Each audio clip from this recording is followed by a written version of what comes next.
Happy birthday to you. Happy birthday to you. Happy birthday, happy birthday, happy birthday to you.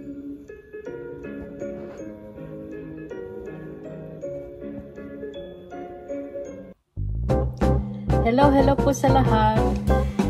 Una sa lahat, gusto kong batiin muna sila Kuya Rick at Ate Joma ng happy birthday.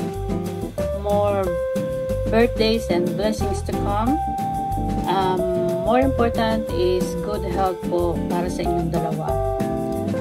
Kuya Rick, sana po ay gumaling na yung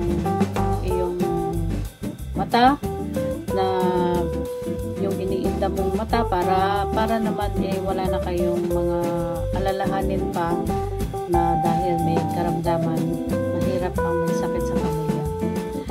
Sana gumaling na siya para kayo ay maging masaya na.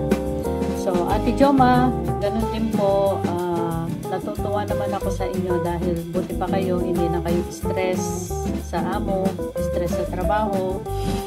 Kumbaga, ini-enjoy nyo na lang yung life ninyo dahil retired na kayo. Sana all. Kaso hindi pa talaga ako pwede mag-retire dito.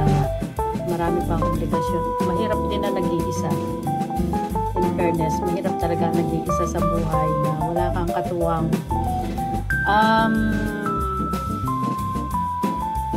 Pagdating sa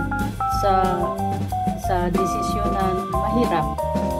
So, sana kayo ay mapanatili nyo ang inyong samahan. Buti pa kayo may forever. Ika nga, sabi na nila. Ako, wala na akong pag-asa sa forever na yan. Hindi ko na hinahangad pa. Anyway, sana mapanatili nyo ang inyong samahan. Masaya. Kung ano man yung mga plano ninyo in the future, ay sana maging okay, maging success. So, at isa pa, sana mapanatili natin itong ating samahan dito sa grupo na more blessings sa ating lahat para kahit paano ay may makatulong pa tayo sa mga taong higit na nangangailangan. At sana rin ay, puro sana yan, sana rin ay pag-uwi ay ipagplanuhan natin yung pagpunta rin sa buhay na para mabisita naman natin si Nanay Training, si Nanay Sally, at higit sa lahat si Tatay Alfredo in person. Para sa ganun makita naman natin yung mga tinutulungan natin at matuwa naman sila na bibisitahin din natin sila ng in person. At isasabay ko na rin dito ang invitation ko para sa inyo na sana ay makapunta kayo sa birthday ko, either sa bahay o kung saan man. Pagmimitingan pa namin ng mga Junakis ko kung ano ang plano nila. Kasi naghihingi sila ng at least 2 weeks allowance para daw pag-live sila sa mga trabaho nila. So anyway, pwede naman na yung pag-usapan kung paano. Yun lang. Once again,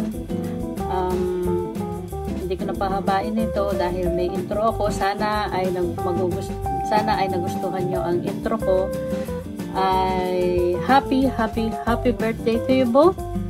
And always happy together. Always understanding together.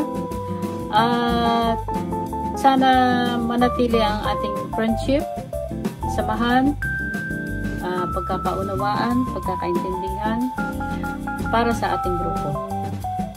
So once again, happy birthday. More blessings to come. Bye.